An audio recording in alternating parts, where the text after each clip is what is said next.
Good morning সকলকে শুভ ইংরাজি নববর্ষের প্রীতি শুভেচ্ছা আর অনেক অনেক ভালোবাসা জানাই। আমি তোমাদের স্ট্যান্ডার্ড 3 বই পড়াবো। দেখো, তোমাদের ভূগোল ও পরিবেশ যে বইটা, আমাদের পোশাকি নাম হচ্ছে পরিবেশ 1। তোমরা প্রত্যেকে এই বইটা বের করো। ভূগোল ও পরিবেশ, যেটাকে ভূগোল বই, যার পোশাকি নাম আমরা বলি পরিবেশ 1, এই বইটা তোমরা প্রত্যেকে বের করো। আমি তোমাদের পরিবেশ 1-এ পড়াবো। দেখো, তোমরা স্ট্যান্ডার্ড 2 থেকে 3-তে উঠেছো, অনেক বড় হয়ে গেছো আগের থেকে, তাই না? এখন এই 3-তে তোমাদের দুটো নতুন বই সংযোজন হয়েছে, একটা ভূগোল যেটা পরিবেশ 1, আর একটা বিজ্ঞান যার পোশাকি নাম পরিবেশ 2। এই ভূগোল মানে পরিবেশ 1 বইয়ের আজকে তোমাদের আমি পড়াবো প্রথম অধ্যায়। তোমরা প্রত্যেকে পেজ বের করো, তিন পেজে প্রথম অধ্যায় আমি তোমাদের পড়াবো। দেখো, ভূগোলের প্রাথমিক পরিচয়, এই অধ্যায়টা আমি তোমাদের 3টে পর্যায়ে পড়াবো।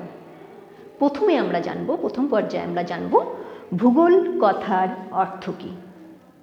ঠিক আছে? এরপরে দ্বিতীয় পর্যায়ে আমরা কি জানব? ভৌগোলিক পরিবেশের উপাদান, আমাদের ভৌগোলিক পরিবেশ এবং তার উপাদান।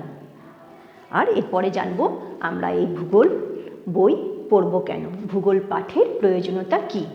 কারণ তোমরা তো নতুন ভূগোল পড়ছো, তোমাদের মনে তো খুব কৌতূহল, এই ভূগোল বইয়ে কী রয়েছে, এই ভূগোল বই আমরা কেন পড়ব, তাই না? তাহলে তৃতীয় পর্যায়ে আমরা জানব ভূগোল পাঠের প্রয়োজনীয়তা কী। তাহলে প্রথমে আমি শুরু করে দিই, প্রত্যেকে কিন্তু মনোযোগ দিয়ে শুনবে, কেমন? প্রথমে আমরা জানব ভূগোল কথা অর্থ কী। তোমরা প্রত্যেকে বোর্ডে লক্ষ্য করো, দেখো ভূগোল কথাটা দুটো শব্দ দিয়ে তৈরি। দেখো, ভূ কথার অর্থ হচ্ছে পৃথিবী, আর গোল কথার অর্থ হচ্ছে গোলাকার। তাহলে ভূগোল কথার অর্থ কি হলো? ভূগোল কথার অর্থ হলো পৃথিবী গোলাকার। তাহলে ভূগোল শব্দটা দুটো শব্দ দিয়ে তৈরি, একটা হচ্ছে ভূ, যার অর্থ হচ্ছে পৃথিবী, আর গোল শব্দের অর্থ হচ্ছে গোলাকার। তাহলে ভূগোল কথার অর্থ কি? ভূগোল কথার অর্থ হচ্ছে পৃথিবী গোলাকার। দেখো, ভূগোল কথার অর্থ পৃথিবী গোলাকার হলেও পৃথিবীর আকৃতি কিন্তু গোল নয়। তাহলে পৃথিবীর আকৃতি কেমন? পৃথিবীর আকৃতি পৃথিবীর মতন। পৃথিবীর আকৃতির সঙ্গে কোনো কিছুর আকৃতির তুলনা করা যায় না। পৃথিবীর আকৃতির সঙ্গে পৃথিবীর আকৃতির সঙ্গে অন্য কোনো কিছুর আকৃতির তুলনা করা যায় না। এই জন্য কী বলা হয়? পৃথিবীর আকৃতি পৃথিবীর মতন। একে কি বলা হয় বলো তো? একে বলা হয় জিওইড। দেখো, এই যে এই পৃথিবীর উত্তর মেরু আর দক্ষিণ মেরু চাপা, ঠিক আছে? পৃথিবীর উত্তর মেরু ও দক্ষিণ মেরু চাপা। পৃথিবীর আকৃতির সঙ্গে কোনো কিছুর আকৃতির তুলনা করা যায় না। এই জন্য কী বলা হয়? পৃথিবীর আকৃতি পৃথিবীর মতন, একে বলা হয় জিওইড। তাহলে তোমাদের যদি প্রশ্ন করা হয় পৃথিবীর আকৃতি কেমন বলো তো, তোমরা কি বলবে? বলবে পৃথিবীর আকৃতি পৃথিবীর মতন। একে জিওইড কেন বলা হয়? পৃথিবীর আকৃতি পৃথিবীর মতন, পৃথিবীর আকৃতির সঙ্গে অন্য কোনো কিছুর আকৃতির তুলনা করা যায় না, সেই জন্য একে বলা হয় জিওইড। তোমরা সকলে বুঝতে পেরেছ নিশ্চয়। এবার আমরা জানব আমাদের ভৌগোলিক পরিবেশ। আমাদের আশেপাশে আমরা যা কিছু দেখি সেটাই তো আমাদের পরিবেশ, তাই না? আর এই পরিবেশের সমস্ত কিছু, যা কিছু দেখছি, সেগুলোই হচ্ছে আমাদের ভৌগোলিক পরিবেশের উপাদান। তাহলে কোনগুলো আমাদের ভৌগোলিক পরিবেশের উপাদান? মানুষজন, ঘরবাড়ি, রাস্তাঘাট, গাছপালা, জীবজন্তু, কীটপতঙ্গ, আমরা যা কিছু আশেপাশে দেখছি সবই আমাদের ভৌগোলিক পরিবেশের উপাদান। সাগর, মহাসাগর, মহাদেশ, খাল, বিল, নদী, সব কিছু আমাদের ভৌগোলিক পরিবেশের উপাদান। আবার বাতাস, যেটা আমরা চোখে দেখতে পাই না, সেটাও কিন্তু আমাদের এই ভৌগোলিক পরিবেশের উপাদান। পৃথিবীর মধ্যে সমস্ত কিছু যেমন ভৌগোলিক পরিবেশের উপাদান, সেরকম মহাকাশে গ্রহ নক্ষত্র এগুলোও কিন্তু আমাদের ভৌগোলিক পরিবেশের উপাদান। তাহলে ভৌগোলিক পরিবেশের উপাদান কোনগুলো? তোমাদের যদি প্রশ্ন করা হয় তোমরা যে ভৌগোলিক পরিবেশের উপাদানের নাম লেখো, তোমরা কি বলবে? পৃথিবীর মধ্যে যা কিছু রয়েছে সেগুলো ভৌগোলিক পরিবেশের উপাদান, যেমন গাছপালা, জীবজন্তু, কীটপতঙ্গ, সাগর, মহাসাগর, পুকুর, নদী, কল কারখানা, আমরা যা কিছু আশেপাশে দেখছি সবই আমাদের ভৌগোলিক পরিবেশের উপাদান। শুধু পৃথিবী কেন, পৃথিবীর বাইরেও যা কিছু রয়েছে সেগুলো আমাদের ভৌগোলিক পরিবেশের উপাদান। আবার বাতাস, যেটা আমরা চোখে দেখতে পাই না, সেটাও আমাদের ভৌগোলিক পরিবেশের উপাদান। এবার আমরা চলে যাব তৃতীয় পর্যায়ে, ভূগোল পাঠের প্রয়োজনীয়তা কেন। দেখো, তোমরা বাংলা বই কেন পড়ো? বাংলা বই পড়লে তোমাদের বাংলা সম্বন্ধে আরও জ্ঞান বৃদ্ধি ঘটে, বাংলা ভাষা সম্বন্ধে জ্ঞান বৃদ্ধি ঘটে, বাংলার কত কবিতা পড়তে পারো, কত গল্প পড়তে পারো তোমরা, তাই না? বাংলার কবি লেখকদের সঙ্গে তোমরা পরিচিত হও, ব্যাকরণ সম্বন্ধে তোমাদের জ্ঞান বাড়ে, এই জন্য বাংলা বই পড়ো। আবার ইতিহাস বই পড়ো কেন? ইতিহাস বই থেকে তোমরা কি জানতে পারো? ইতিহাস বই থেকে তোমরা মানুষের ক্রমান্বতী ধারাবাহিকের কথা তোমরা জানতে পারো, অতীতকালে যেগুলো ঘটে গেছে সেই সম্বন্ধে সমস্ত কিছু তোমরা ইতিহাস বই পড়েই জানতে পারো। আর বিজ্ঞান বই, যেটা তোমাদের 3তে রয়েছে, এই বিজ্ঞান বই পড়ে তোমরা কি জানতে পারো?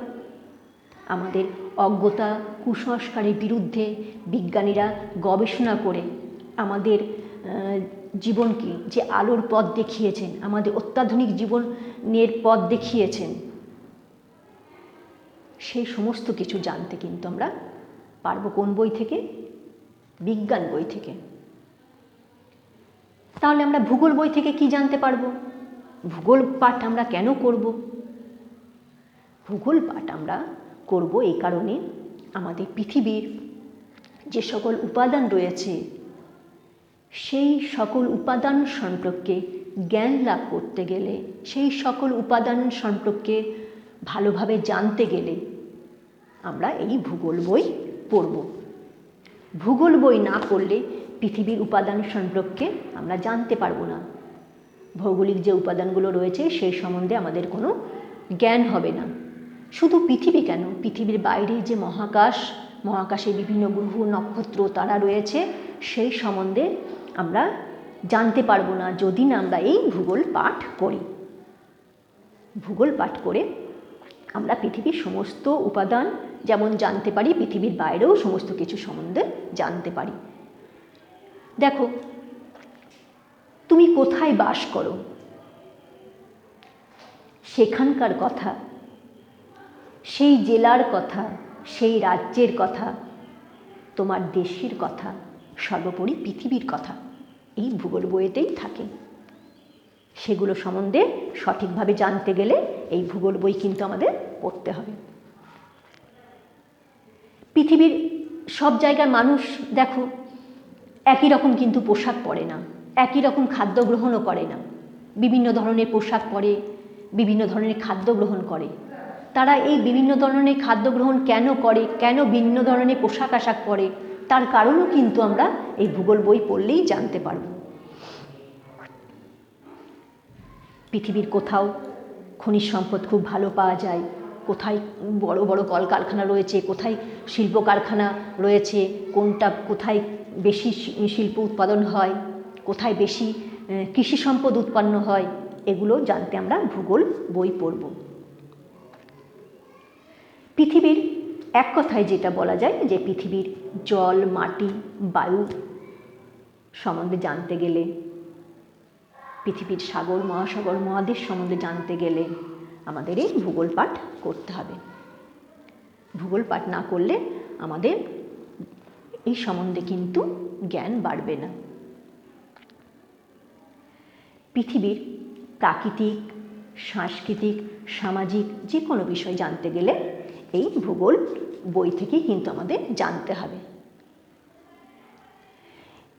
এছাড়া আমাদের ঋতু পরিবর্তন কেন হয়, জোয়ার ভাটা কেন হয়, এগুলো জানতে গেলে আমাদের ভূগোল পাঠ করতে হবে।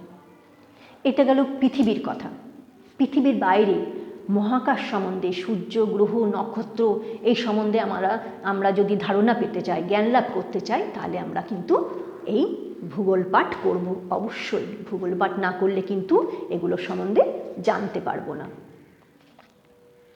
তাহলে ভূগোল পাঠ কেন করব আমরা? ভূগোল পাঠ করব তার কারণ পৃথিবীর মধ্যে যে সকল উপাদান রয়েছে সেই সম্বন্ধে জানতে গেলে আমরা ভূগোল পাঠ করব। শুধু পৃথিবী কেন, পৃথিবীর বাইরের যে কোনো জিনিস সম্বন্ধে জানতে গেলে, যে কোনো উপাদান সম্পর্কে আমাদের জানতে গেলে, মহাকাশের সমস্ত কিছু সম্বন্ধে জানতে গেলে আমরা ভূগোল পাঠ করব। কেমন? ভূগোল পাঠ করলে তবে আমাদের কিন্তু এই সম্বন্ধে বিভিন্ন উপাদান সম্পর্কে আমাদের জ্ঞান বৃদ্ধি পাবে। তোমরা সকলে নিশ্চয়ই বুঝতে পেরেছ। এবার তোমরা মডেল প্রশ্ন উত্তর দাগ দিয়ে নাও। প্রত্যেকে পেজ বের করো, 4 পেজ। 4 পেজে রয়েছে দেখো মডেল প্রশ্ন উত্তর। প্রত্যেকে দাগ দাও পেন্সিল দিয়ে। দেখো 1 নম্বর দাগ দেবে ভূগোল কথার অর্থ কী। 2 নম্বর পৃথিবীর আকৃতি কেমন। 3 নম্বর ভৌগোলিক পরিবেশ বলতে কী বোঝো। 4 নম্বর ভূগোল বই পড়া কেন দরকার। আর 5 নম্বর ভূগোল বই থেকে আমরা কি কি জানতে পারি। সকলে এই মডেল কোশ্চেনগুলো পড়ার আগে এই পাঠ্য বিষয়টা আমি যেটা বুঝিয়ে দিলাম তোমাদের, তোমরা সকলে খুব ভালো করে মন দিয়ে পড়বে, তারপরে মডেল প্রশ্ন পড়বে। ঠিক আছে? সকলে কিন্তু খুব ভালো করে মন দিয়ে পড়াশোনা করবে, প্রথম থেকে একদম ফাঁকি দেবে না, পড়া জমিয়ে রাখবে না। ঠিক আছে?